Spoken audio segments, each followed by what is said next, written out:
All right, guys, I just wanted to kind of make a quick video of me going over the Unit 7 quiz. I do know this can be a challenging unit with all of the, not only like the word problems, but just kind of how we set up and then also explain our answers. It says, version 1 up here. I really try to take questions from each of the 3 versions that I had. So as you're following along with your quiz, some of the questions might be exactly like you had. Some of them will not be the exact question you had, but they will be kind of approached in a similar way. The first question that we have is a PVA problem. And when I approach a PVA problem, I kind of pull out the important information. So we are given the velocity. We are given an initial condition at t is equal to 2. The position is 8. And we're going to kind of use that to set up the different problems to set up and solve. So this first one, find the particle's position at a time of t is equal to 4. This is talking about a single moment in time. So we want to find where is this at when t is equal to 4. When we have a single moment of time, this is going to be that rewritten version of the first FTC. So that is an application of this problem.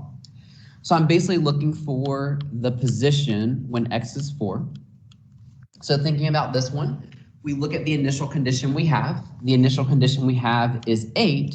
When did 8 occur? 8 occurred when t was equal to 2. And then what are we trying to find? When t is equal to 4. Well, how do we get to the position? We must integrate the velocity and make sure you put a dt at the end of your integral. And then we can just solve. This is a calculator question, so we can just type this into our calculator. Different things that are important though, 8 is occurring when t is 2, so that would need to match. A lot of students put 0 there, which is why we got an incorrect answer. So I'm just gonna go ahead and type this into my calculator. So I have 8 plus the integral, and again, we get to that by hitting the math 9 option for a calculator. And then fill everything in. So we're integrating this from 2 to 4, and I'm integrating the sine of the cosine of x with respect to dx. That's what I'm typing in my calculator. And then my answer, we have 6.537. Make sure you always go to 3 decimal places. It does tell you that the position is in meters. Didn't ask for units, but if you were including units, that would be in terms of meters.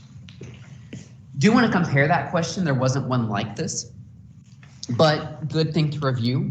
If the question instead asks you to find the net distance traveled from, say, t is equal to 2 seconds to t is equal to 4 seconds, you would approach that one differently. That is between a starting point and an ending point. So if you were answering this one, you would just do the integral from 2 to 4 of v of t dt. You would not have the initial condition because you're not looking to see where is this located at 4, but how far it travels from 2 to 4. Speaking of net distance, that will lead us into the second question, find the total distance. The total distance, again, that's just a formula we need to know. That's the integral from the starting point to the ending point, so from 0 to 4, of the absolute value of v of t dt. Some mistakes I saw on this one, some people put the absolute value on like the outside of the integral, which of course would be incorrect.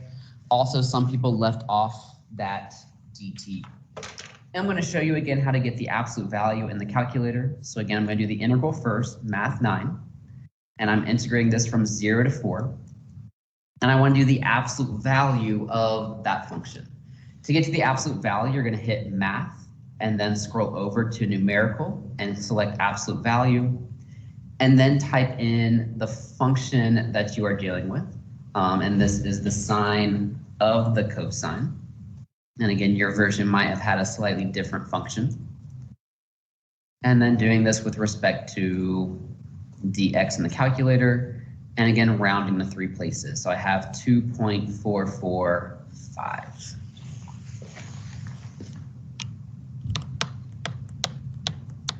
Didn't ask for units, but if I was including units, it would be meters. And then we have this last question. This last question is really going to be more of a review from first semester. So if I'm looking for acceleration, we know that the derivative of velocity is the acceleration. And the velocity that it gave us, it told us that v of t is equal to the sine of the cosine of t. First major mistake I saw when people were taking this derivative, they looked at that as the product rule. If this was the product rule, it would be the sine of t times the cosine of t.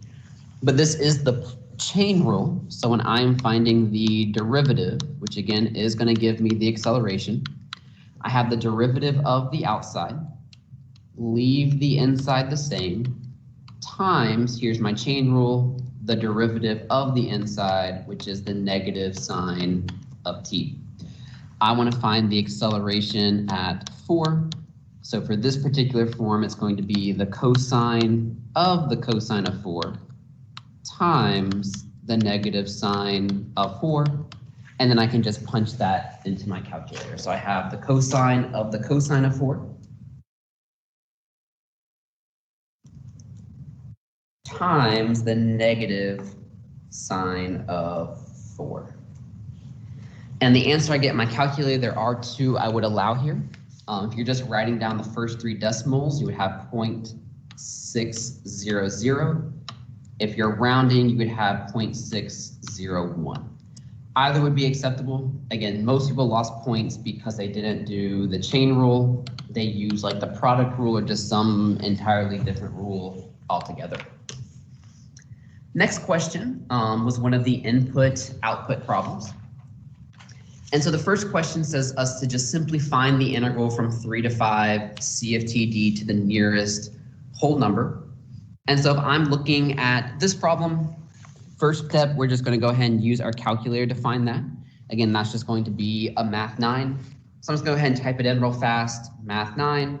We're integrating from 3 to 5 and then typing in c of t. And again, your version might have had a slightly different c of t.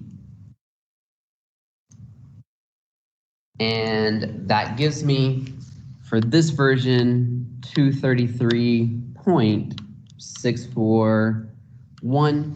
It does say we can round to the nearest whole number since we are talking about people. So if I'm rounding this to the nearest whole number, I would say this is 234 people. And again, we could really answer that if we just kind of ignored that whole word problem. We do need to look at the problem situation if we want to explain it in context. So C of T is measuring people per hour, and it is the rate that people enter a parking lot. They're basically getting in line. We have an initial condition of 300 people at T is equal to 0. And then during hours of operation, the rate, 120 people per hour, receive a vaccine and are basically leaving the line. Well, we are just integrating the function C of T. In calculus, main thing we want to know is that when we integrate a rate, that is going to give us some sort of an amount, and that's what we're going to use to kind of form our answer. So if I'm integrating the integral from 3 to 5 of C of T, there will be 234 people entered the drive-through, or basically got in line would be as well. From, and then we want to be clear, from T is equal to 3 hours to T is equal to 8 hours. So again, I did include units on everything. We had people from 3 hours to 8 hours, and I was clear about what this was representing. C of T is representing the people entering the parking lot. So again, those would be the number of people like entering the parking lot, entering the drive-through, getting in line. Any of those words would have been fine. Looking at question 5, big thing I noticed, we're looking for the number of people who are in line to receive a vaccine at T is equal to 4. Well, when I see a single time like that, that's going to be one where we have our initial condition. So we had 300 people to begin with. Those 300 people arrived when T was equal to 0. we're trying to find what's happening up until 4. Integrating the rate, so I'll have c of t dt. But at this time, people are also getting the vaccine and getting out of line. They start getting out of line at 0 up until 4. What is the rate? 120 dt. And then I can just punch that into my calculator for my answer. Different ways you could have written this as well. Since the c of t and the 120 have the same numbers on the integral sign, you could have written that as a single integral, and that would have worked. You could have also written it as 300 plus the integral from 0 to 4 of c of t dt, making sure you close out that integral. And since that 120 is a constant rate, you could do 120 just times the 4-hour period. Both of those are going to give us the same answer. I personally would use that top one just because to me it stands out as being more looking like calculus. And then the answer you would get for that one, again, you can just use Math 9 to type that into the calculator. And the answer in this particular version, again, yours might be slightly different, but 346.289 if you round to 3 places. Since we are still talking about people here, you could have also just simply said 346 people are in line. Next question is number 6. I will say this was, I think, the most commonly missed question on the quiz, and I think it was a misinterpretation of what the problem was asking. So what the problem was asking is the rate of people getting in line increasing or decreasing? So let's talk about what we would do in calculus terms to find this problem. Well, when we say is the rate of people getting in line, what function does that belong to? That function is c of t. C of t itself is already a rate. Well, how do we figure out whether a function is increasing or decreasing? We want to see whether its derivative is positive or negative. So this question is actually asking us to find c prime, and we're trying to see if it's greater than 0 or less than 0. So it was a 2-step question. First step is we had to find the derivative of c. Finding the derivative of c, again, your c might be slightly different, but it will still be the same process. That number in front's a constant, so it goes to 0. 45 is a coefficient. The derivative of cosine is negative sine, and then we have the chain rule. Leave the inside the same times the derivative of the inside. So that's going to become 2t over 18, and that would be basically our c prime. So we want to figure out, is the rate increasing or decreasing? You would find c prime of 5 for this one. Plug that into the c prime you found. For this particular problem, typing that into my calculator, I get negative 24.588. That is less than 0.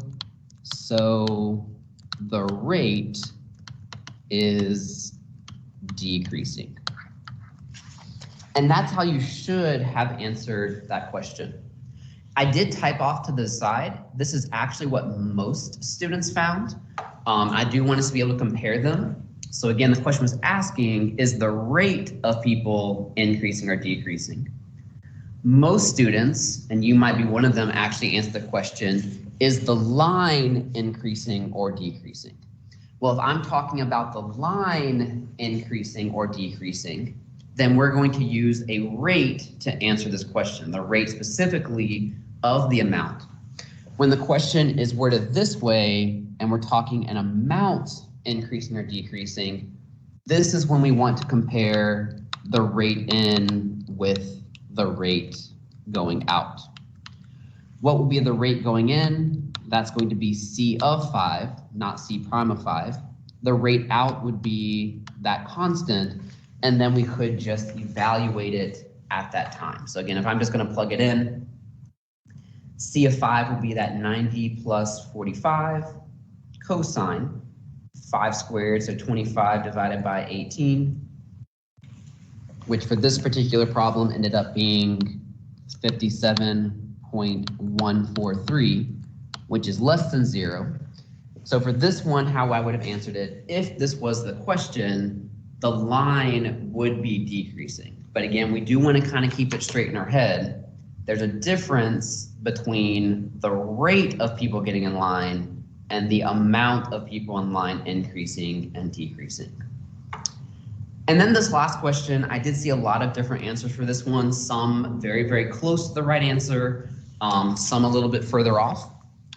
First thing, biggest mistake that was also an easy mistake to fix, it is an equation, so if I didn't see an equal sign in there, then you couldn't receive full credit. So if I'm answering this one, we want to represent when everyone has received a vaccine for the day. So if everyone receives a vaccine, then we know this is going to be equal to 0. I needed to see that in the problem. What did we want equal to 0? We wanted the amount of people to be equal to 0. Well, how many did we start with?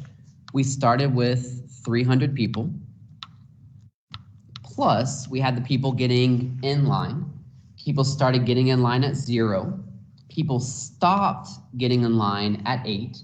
Nobody entered the line after 8, but they kept giving vaccines. They started giving vaccines at 0. We're trying to find the time when people stopped receiving vaccines, and that would be at the top. I did see a few integrals that had like 8 on the bottom, but again, how we're interpreting this one, we do need to have separate integrals because CFT is stopping at 8. No one is getting in line after 8 hours, but they're going to keep giving shots until all those people who had already gotten in line were able to get a vaccine. So that's why that upper one for the 120 is going to be the X. Moving on to the next page. This is where the second FTC stuff starts. So number 8, this is just an application of the second FTC general case. If you missed this one, I am going to ask you to kind of review homework number 1, especially that first page. I know it's the general case because the bottom is just a number. However, the top number is not just X. So if I'm doing this one, we would have G prime of X, and the general formula, you're going to plug in the top times the derivative of what you plugged in. So the top was sine of X times the derivative of what you plugged in.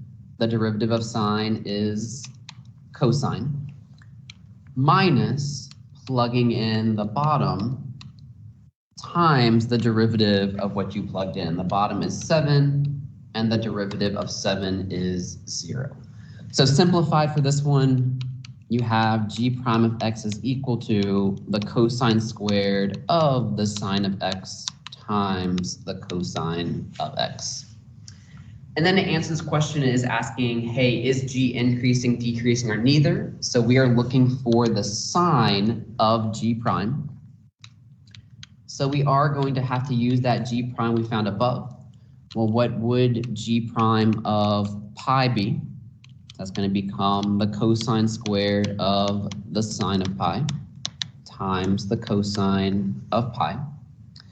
Well, the sine of pi, that is going to be 0. The cosine of 0 is 1. 1 squared is 1.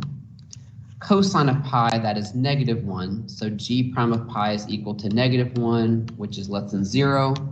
Since it's negative, I know that G is decreasing at that point. Again, your version might have had a different G, but it was a similar process. In 8, you had to use the second FTC general case. And then in number 9, you had to figure out whether it was increasing, decreasing, or neither by plugging it into the derivative. Number 10 was a second question that was missed by a lot of people, and I want to talk about the 2 options I have and which one would be the answer.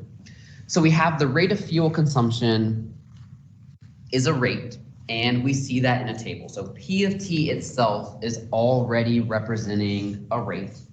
And I first wanted you to circle the expression that would represent the net change in the rate of fuel consumption in gallons per hour. And I see my mistake now, gallons per a minute, from T is equal to 0 to T is equal to 90 minutes. One of those is obviously correct, and one of those is incorrect. And I would think about the units to kind of help you answer that question. A lot of people circled this second one, and again, your version, it might have been the first one, but P of t is measured in gallons per minute. dt is measured in minutes. So the integral of P of t is actually just going to give you something in gallons. The question is asking for the net change in the rate, and we wouldn't be measuring the net change in gallons of the rate.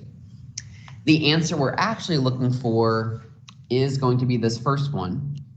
And why that does make sense, if we integrate P prime, just kind of ask yourself, well, what's the integral of P prime? The integral of P prime would just be P of t.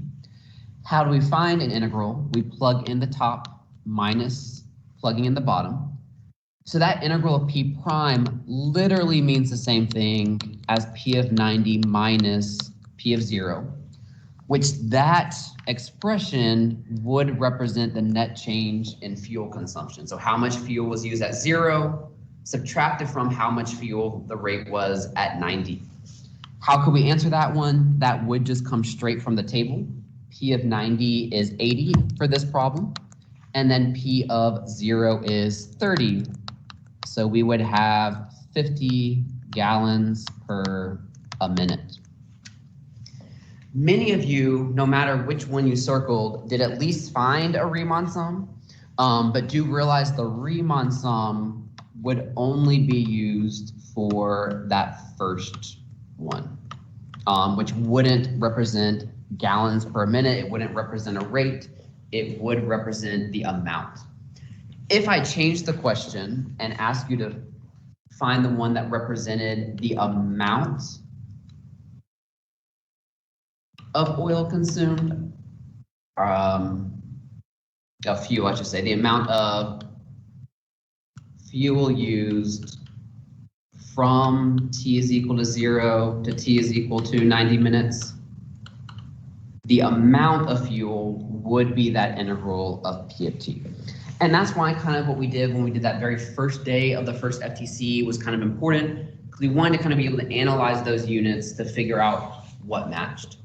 We will be doing some more problems like this when we do the average value and average rate of change day, which depending on when you're watching this video, we might have already covered, but that's kind of how I would approach that problem.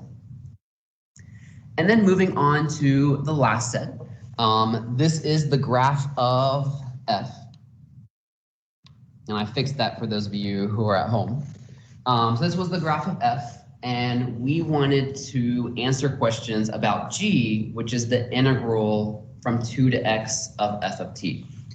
Things you want to pay attention to, like where this integral starts at, and then that's how we're going to kind of answer the questions.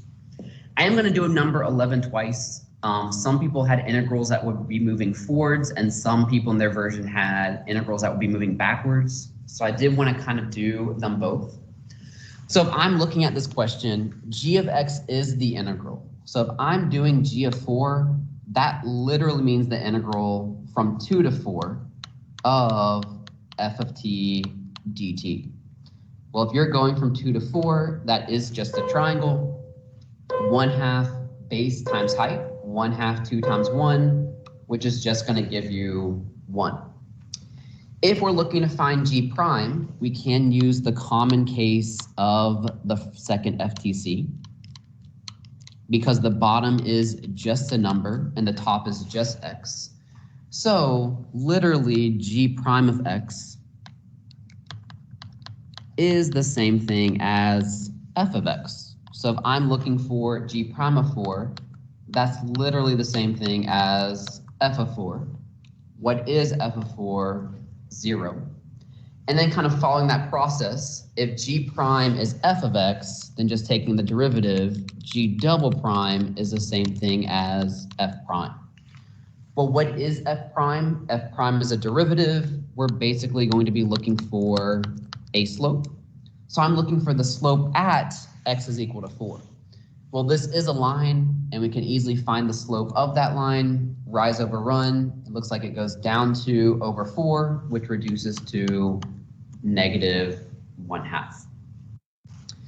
Now, some versions did have a different x value, one that moved backwards. So I did want to do one of those for those of you who had that form. But again, the process is still basically the same. If you're looking for g of 0, again, you're just replacing the x with 0, and that would be the integral from 2 to 0. I'm going to erase this in kind of shade. So you're starting at 2, going back to 0. I see that has a triangle and a rectangle. It's normal area, so I have that 1/2 base times height plus a rectangle base times height. So 1 plus 2, which is 3. But this is going from 2 to 0. You're moving backwards, so its area would be considered -3.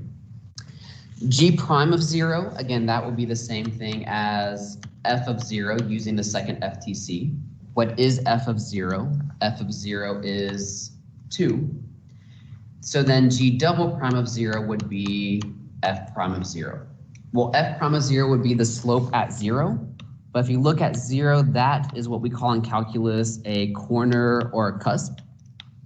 And there is no derivative at a corner or a cusp. We cannot find the slope there. So the answer for that would have been something like D and E or undefined. There is no derivative at f of 0, and so G double prime also doesn't exist at 0. Question 2, on what intervals, if any, is the graph of G both increasing and concave down? Again, it might help to kind of think about what your answer would be for this. G is going to be increasing when G prime is greater than 0, and G would normally be concave down when G double prime is less than 0. But we don't have the graph of G. We need to answer everything in terms of f. So when I form my answer, again, I like looking at my reason first. I'm going to have my interval. I'm leaving a space because, make sure you mention this, G prime is equal to f. And then we want to look for our region. Again, it would be increasing when G prime, which is equal to f, is positive, or you could say greater than 0. And then we have kind of an issue here. We only have the graph of f, so I can only talk about f and how it relates to G prime. So instead of saying G double prime is less than 0, what does it mean for a function to also be concave down? It will also be concave down if G prime, its first derivative, is decreasing. So forming my answer, because G prime, which is equal to f, is positive and decreasing. So for this version, I'm looking for when it's above the axis and decreasing, which is going to be from 0 to 4. Again, your version might have been asking for where it was decreasing instead of increasing, or concave up instead of concave down, but it would be a similar format to your answer.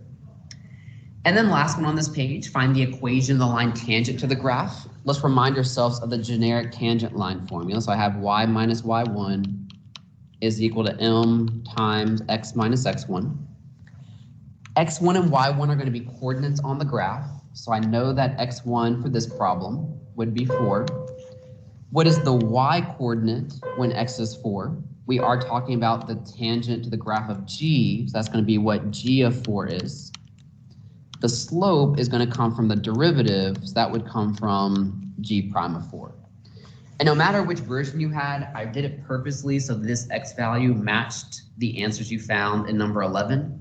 I will say if you missed number 11, I graded it based off of the numbers you wrote down here, whether they were right or wrong. So filling this in, I have y minus what was G of 4. G of 4 was 1, is equal to G prime of 4. G prime of 4 was the same thing as f of 4, which was 0. And then times x minus 4. And you could have left your answer like that, perfectly fine by me. 0 times x minus 4 is just 0, and then you could add that 1 to the other side, but both of those answers are perfectly correct. And then the last question was asking for extrema. Some people's versions ask for the minimum, some people's ask for the maximum, so I'm just going to answer both. We'll find the absolute minimum and maximum. Make sure you always pay attention to the interval you're talking about. Some people try to do the interval of the entire graph instead of the interval of what was being asked. So again, whenever you see that phrase absolute, you're doing a candidates test. What goes on your candidates test? You have some x values and then the original function. Always use your endpoints. So where are the endpoints for this one? We're only looking at what's happening from 0 to 8. And then we also need to find our critical points. Well, the critical points occur when the derivative is equal to 0. So that would be when g prime is equal to 0. What is the same thing as g prime? G prime is the same thing as f of x. And so we basically are looking for where f of x is equal to 0. Well, f of x is equal to 0 in two places, -2 and 4. -2 is outside that interval, so the only critical point I should see is 4. You earn partial credit if you could at least identify those x values correctly. And then the remaining portion of this is going to be an integral. So like this first row is going to be the integral. Again, we're still starting at 2. So from 2 to 0 of f of t, there's not an initial condition for this one. This next one is going to be the integral from 2 to 4 of f of t dt. And this last one is going to be the integral from 2 to 8 of f of t dt. We already found some of these already. Like I know that when x is 0, g is -3. Also when g is 4, x was 1. No matter what version you had, you already had at least one of those rows. I tried to save you some time that way. So we had -3 and 1. And then we just need to figure out the integral up until 8. So I'm looking at this one. I do have a triangle, 1/2 base times height. But then we had this negative area. So I'm going to subtract 1/2 base times height. So that's going to give me 1 minus 4 or -3. I think some people were bothered by the fact that there was 2 -3s, but again, we're just looking for the lowest y value. So if I'm answering this question, again, it's not asking for where it's at, but the absolute minimum is -3. That's the lowest y value g reaches. If you had the absolute max question, it would be the absolute maximum is 1. And of course, if you didn't quite have your candidates test correct, then that rest of the part would be wrong. But I did try to give partial credit for identifying the correct x values to consider, and then looking at least at some of the values you found for g of x. So definitely look over this. Get back with me with questions about your specific quiz and how it was graded. We are going to continue working on these types of problems for the remainder of the week up until the day of your test, which is on Wednesday, the 10th. If you do have questions, of course, you can ask me during class or text me or send me an email and I'll get back to you as soon as possible.